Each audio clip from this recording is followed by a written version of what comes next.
আমার কাবিনের 10 লাখ টাকা আমাকে বুঝিয়ে দাও। কাবিনের 1 টাকাও আমি দিব না, একটা পয়সাও আমি দিব না। আমি তো কাবিনের টাকা 10 লাখ করতে চাইনি, তুমি আর তোমার বাবা মিলে 10 লক্ষ টাকা করছো। তুমি কাবিনের 1 টাকাও দিবে না? আমি এখনই পুলিশকে কল দিচ্ছি, তারপর পুলিশ যা করার তাই করবে। না না বৌমা, তুমি যেভাবে বলবা ওইভাবেই চলবো। তাও আমার পোলাটারে তুমি কোনো বিপদে বলো না মা। আপনি বয়স্ক লোক হলেও আপনি কিন্তু আমার ব্যাপারটা বুঝতে পারছেন। I like it.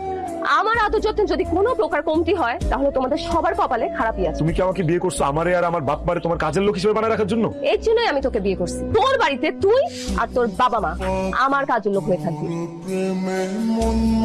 আপনার কি আমাকে রাস্তার ফকির বা মিসকিন মনে হয়? ফকির মনে হইব কেন? তুমি আমার একমাত্র পোলার বউ। কথায় কথায় তো বোমা বলবেন না তো। আপনার মুখে বোমা শুনলে রাগে আমার মাথা গরম হয়ে যায়। আমার মা তোমার ফকিরের খাবার দিছে মানে? এগুলো ফকির মিসকিনের খাবার না তো কিসের খাবার? আরে আজকাল তো ফকির মিসকিন এইসব খাবার খায় না। এই বাড়িতে থাকতে হইলে এগুলো দিয়েই তোমার খাইতে হবে। আমি ভাত খাই না। কি খাও তুমি? আমি চাইনিজ ফুড খাই, থাই ফুড খাই, ফ্রেশ ফ্রুট খাই, ফ্রেশ জুস খাই। আমার এখন বার্গার খেতে ইচ্ছা করছে। আমার জন্য একটা আমেরিকান বার্গার নিয়ে আসো।